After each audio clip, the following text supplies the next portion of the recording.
That's a good question, isn't it? You know, it's pretty clear that the Roland SPD-ONE kick is a pretty popular item. So popular, in fact, that some people use two of them, and other people use them with their cajon. But the price is not insubstantial, and when you want to use two of them, the price becomes a bit of a burden. That's why I thought it would be a good idea to do a comparison with the project that I developed called Stomp Mini. Now let's look at the specifications. The Roland has 22 sounds, or instruments as they call them, actually 11, each with a variation. The Stomp Mini has 10 sounds. As far as user samples, the Roland has 1. The Stomp Mini has 10 because each one of the sounds can be user reprogrammable. The Roland has a number of controls, many of which, at least in my opinion, are not that advantageous. The Stomp has instrument or sound selection and a volume control. The Roland has 2 effects. The Stomp has none. The Roland has a trigger indicator. The Stomp has a local and remote indicator, and I'll talk about that in a little bit. The Roland and the Stomp have comparable connectors and comparable dimensions. The Roland uses the USB for MIDI input and mass storage. The Stomp uses it for data programming and power. The Roland has a 9-volt DC power supply, and the Stomp has a 5-volt DC power supply. Now let me just go back to the local and remote indicator. The item you see here is the local Stomp, but there's also a remote Stomp. You notice the remote label in the upper right-hand corner.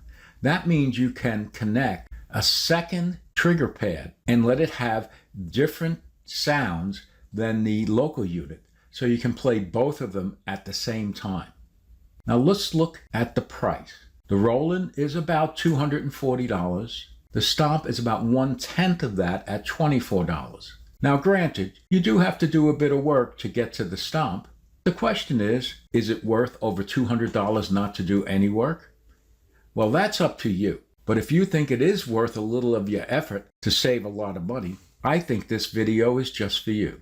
Here's the totality of all of the Stomp Mini electronics. The circuit revolves around the ESP32WROOM microcontroller module. And there are just another handful of components like a few LEDs, a capacitor, some resistors, a potentiometer, an output jack, a rotary encoder, and some switches. The rotary encoder also has a switch in it, and when you push, it goes between the local and the remote triggering unit. So let's see.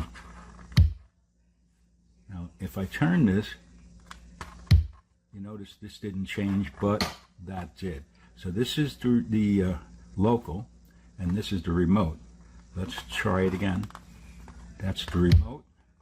Let's turn it, and then go back here, and that's still there.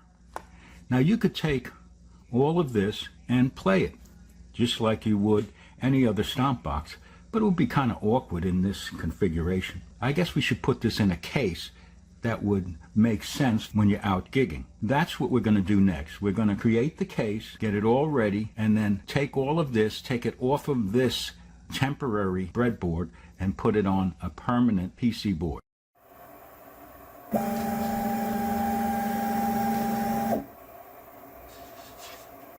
I've installed most of the components that are external to the PCB. Let me go through them.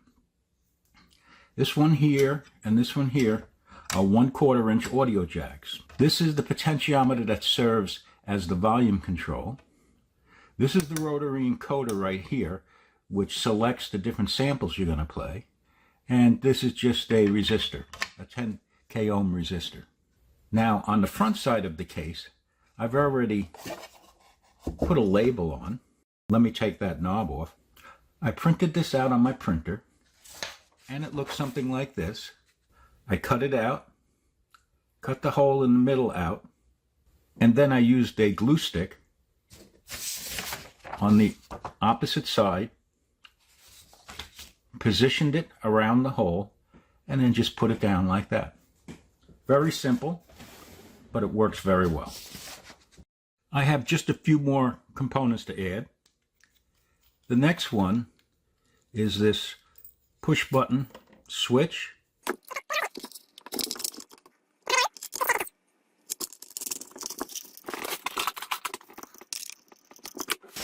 Now we also have two LEDs. We have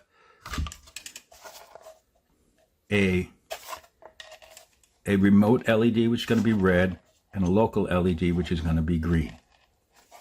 Now what I need to do is shine a light on these so I can see where they are, and then I will use the edge of a pencil to poke a hole in the label there and here. So now I can put the LEDs in. But before I do that, I'm just going to clear out this hole a little bit.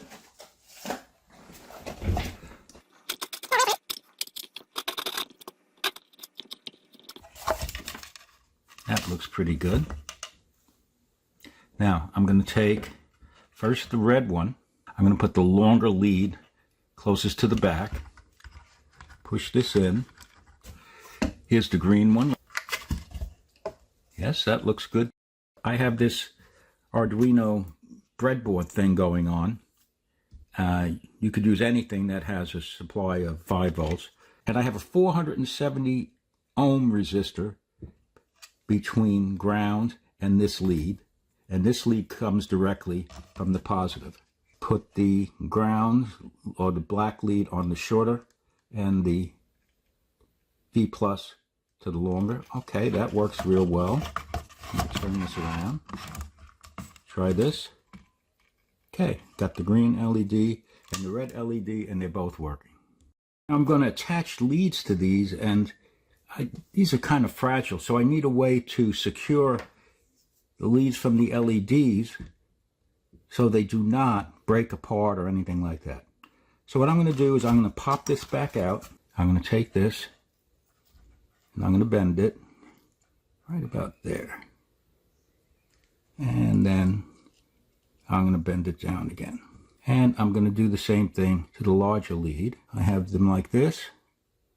I'm going to move the larger lead to the side like this. And we're going to put it back in. Let me reseat that. There we go. Okay, now I'm going to attach these leads to the case.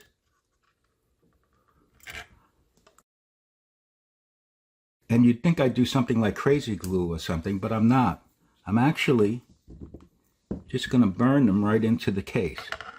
So I'm going to take this to prevent the LED from going bad and just touch the case, give it a second, and that lead is embedded. I'm going to do the same thing here. So these are nice and sturdy. I'm going to do the exact same thing on the other side.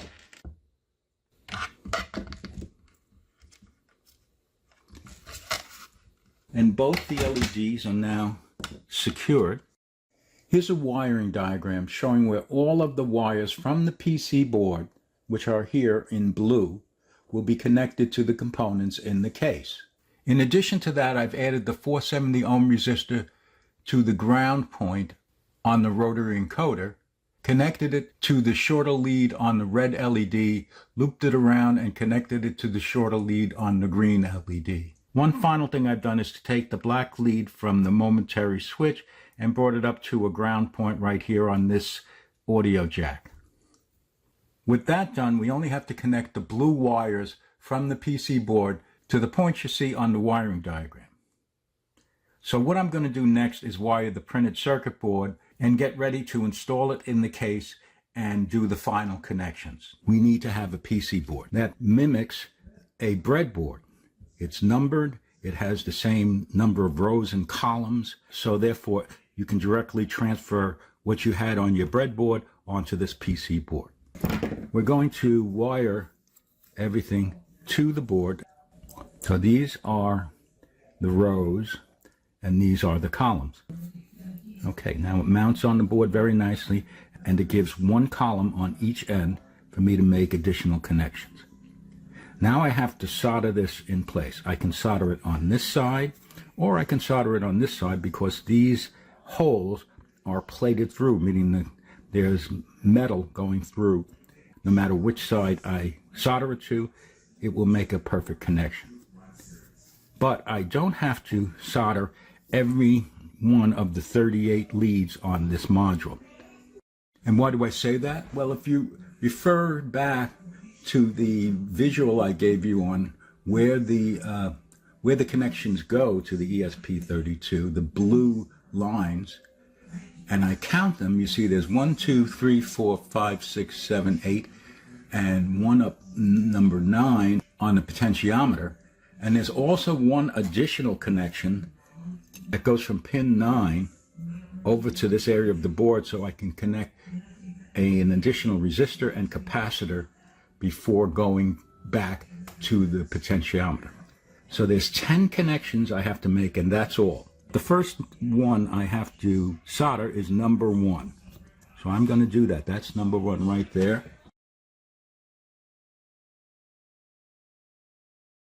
The next one I have is 8. So that's 1, 2, 3, 4, 5, 6, 7, 8 right here. Okay, that's 8. Now I know I have to do 9 because that's the output. I have to do 10 and 11. I have to do 14. That's 12, 13, 14. On the other side, I have to do 26, 30, and 31. Now there are 38 pins, so there are 19 on this side. So this is 20, 21, 22, 23, 24, 25, 26, 27, 28, 29, 30, and 31. The one other one I have to do is number 7, because number 7 is where the switch connects to. Okay, those are the only pins I actually have to solder. The rest can remain unsoldered. Next, I'm going to take a 1K resistor,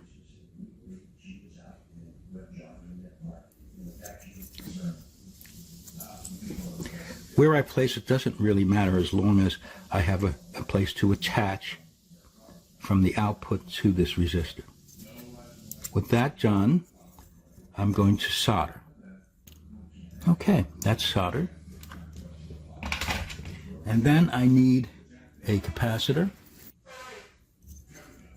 Needs to go this way.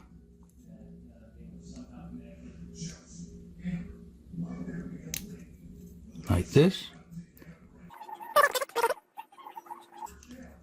Okay. I have one jumper to put on this board between the output and this resistor. So I'm going to do that right now. That's at pin 9 and the output of that resistor right there. And I think I will do these on the back. Here's pin 9 right here.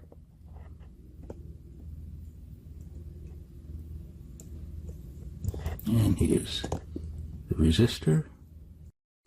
I've attached all the wires that will go to the components in the case, with the exception of the red wire from the momentary switch. I'll do that later after I've done all of this wiring. So let's get started attaching the PC board to the case component.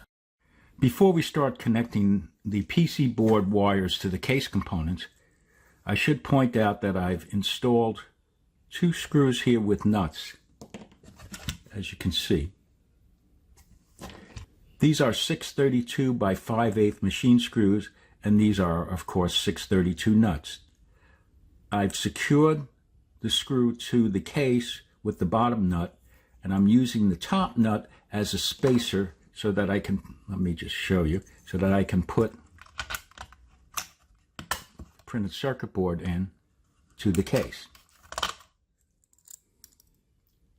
So with that said, I'm going to connect these wires first because then I can flip it over and work on the rest. So the first wire goes from pin 24, and that goes to the middle wire right here. Let me do that. The next wire goes from pin 30, and that goes on the end.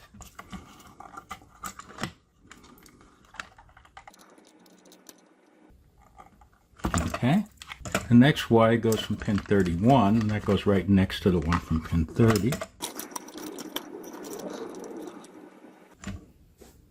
And the last wire that I'm going to put on goes from pin 1. That's the supply voltage.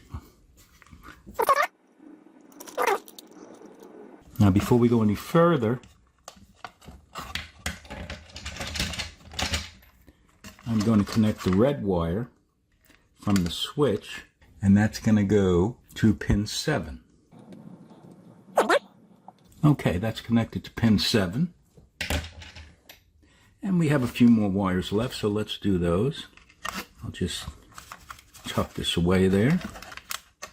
We have the output wire here, and I'm going to attach that right here to the end lug on the potentiometer.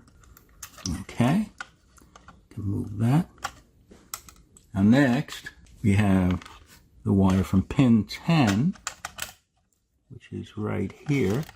Now that goes over here to the green LED. Okay, that's good. And then we have pin 11 goes over to the red LED. There we go. And the black wire, which is number 8, that goes over to this jack right here.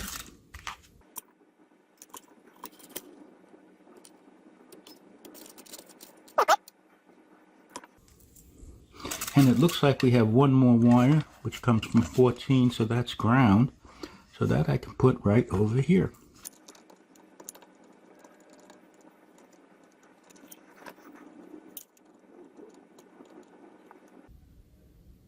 And there we go. Now I'm going to put 2 more nuts on these screws to hold the PCB in place.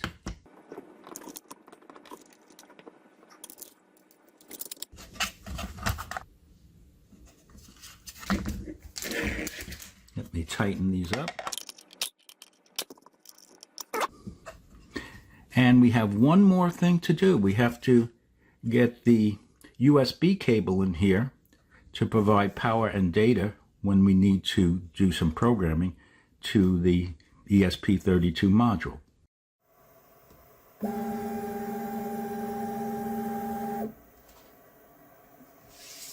Now I have here a USB-C cable that is used for both data transfer and power. You don't want to use one that's just for power like you would just use to charge your phone. It has to be able to transfer data. I'm going to put this in here and connect it to the ESP32. There we go. Now, this is loose, obviously. We need to find some way to secure it. I have the 3 pieces that you saw me print, and I'm going to use them as a strain relief. You notice that these pieces each have a channel down the middle, so that when you put them together, they form a hole in the center. This side is smaller than this side. So let's see how this works. We take one and we put the cable in there. We take the other one and have the cable inside now. Make sure we have plenty of space in the unit. And we just hold it together like this. We just push it in. Like that. And of course, that's fine, but that's not going to keep it stable. What we have here is a wedge, and you'll notice that this is not a rectangle because this end is smaller than this end. So what I'm going to do is put this in here like this and force it in between. and push it down. And you notice that this is nice and stable now. I'll put this wire back, and there we go. We have the cable in now, and it's nice and secure.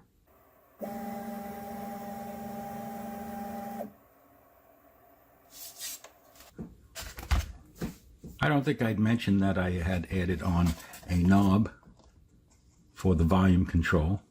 Both these knobs were 3D printed, and the STL files will be included. Now, one last thing I have to do is put a bottom on this case, and as you saw, I had printed this bottom. So let's put that on. I'm going to use these sheet metal screws, and they self-tap right into the 3D printed item.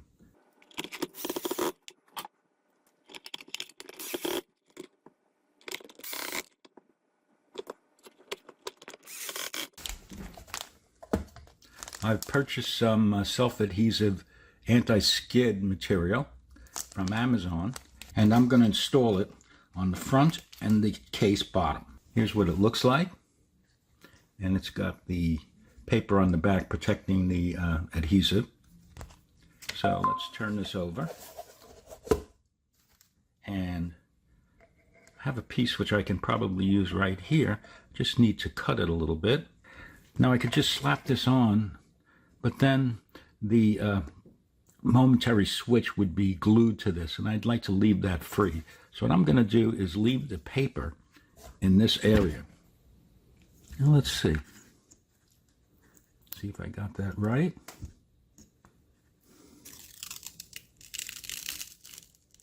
There we go. And this is going to act as a barrier to the adhesive, so this button can move freely. Let me put this on. Now that looks good. It's got a nice feel. I can feel it. Now on the back, we have two raised areas here that I'm going to insert. Now these are pieces that I had when I cut out the previous bar. So let me show you here. I'm just going to put this like this. And I have another piece here that I can use.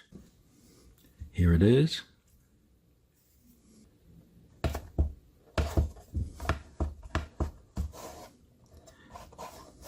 And what this does is it acts as an anti-skid. So when you put this on the floor, this material will prevent the unit from moving when you press down. Now, in order to try it out, we have to load the software. So that's going to be the next process. In order to download the software into the Stomp Mini so that it works properly, you need to download the software, also called the sketch, from the GitHub location that I indicated, and install it using the Arduino IDE. Now, if you know how to do that, just go ahead. If you don't, I'd like to walk you through how you get there. So the first thing we need to do is load the Arduino IDE, which lets us download the sketch into the Stomp Mini. And I'm going to search Arduino IDE. And I see it here, and it's downloaded. It says download and install. So let's go there. Now, if you're a Mac user, you can download it there. I'm a Windows user, so I'm going to use it. It says open file, so let's do that. And that will download the IDE. I'll just keep on clicking. Now it's downloading the IDE.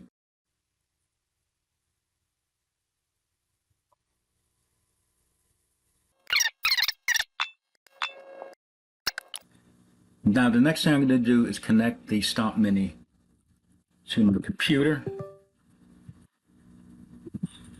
And now I have to start with select board. I'm going to go to Tools and look up board.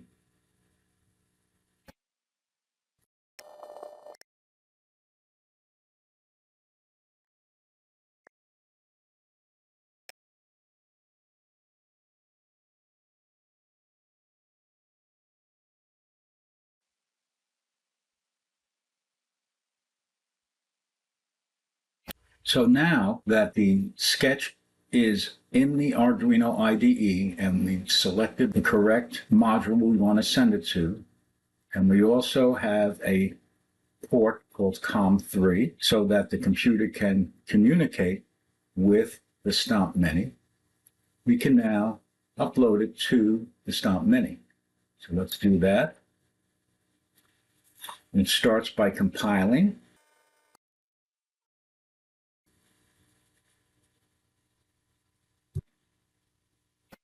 That's done, so we can now proceed to check out the Stomp Mini itself. I'm plugging the unit into power, and you notice the local LED came on. Now, I have the button here positioned at 1. I'm going to press. Seems to work fine. Let's go to 2, 3, 4, 5, 6, 7, 8, 9, and 10. And if I go all the way back to 1, we're back to 1. A few things you should know.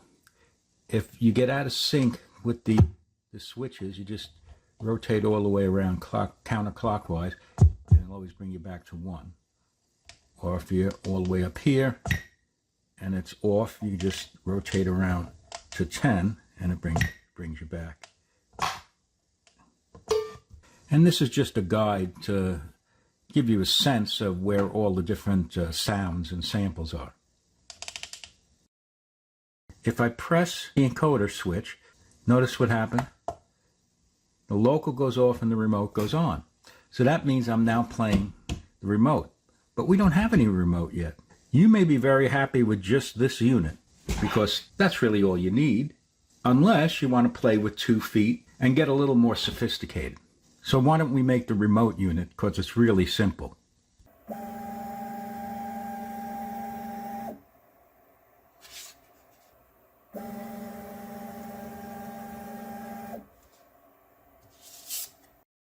Here's the remote case. It's just a smaller version of the local case, essentially because only the switch and a jack have to go into it. So let me take a look. I've made a little label and attached it to the front, just like I did in the local case. Here's the switch that's going to go into it, just like the one in the local case. And here's the jack that's going to go into it, just like the one in the local case. So let's do that.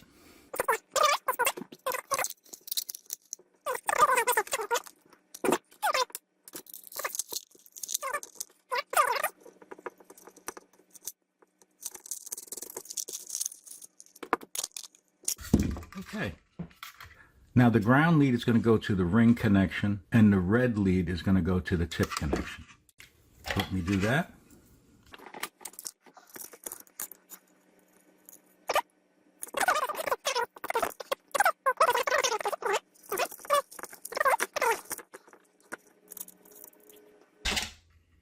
Now we can take these 2 leads and just sort of tuck them in here nicely. You have plenty of space to do that. We have the back of the case, similar to the back of the local case. And since it's similar, I've already put this anti-skid material on here. Now I'm going to put it on the case. Oh, I have some screws right here.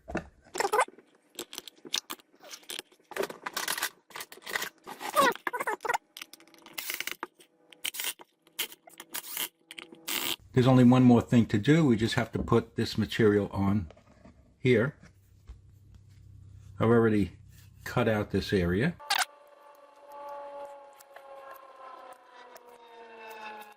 And there we go. And we'll put this sort of in the middle. That looks good. And the unit is done. Although it was very simple, we could have issues, so we should check it out. So I'm going to bring in the local unit.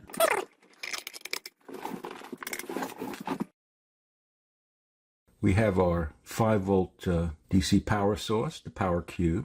Going to plug this in there and then plug this into an outlet. Okay, that's good. Now I need to connect the remote unit to the local unit. So I have a short guitar cable here.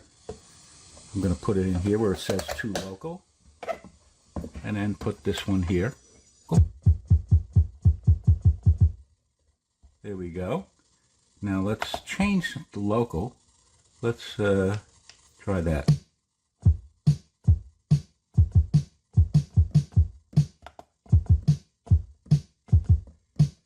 Or we could go here.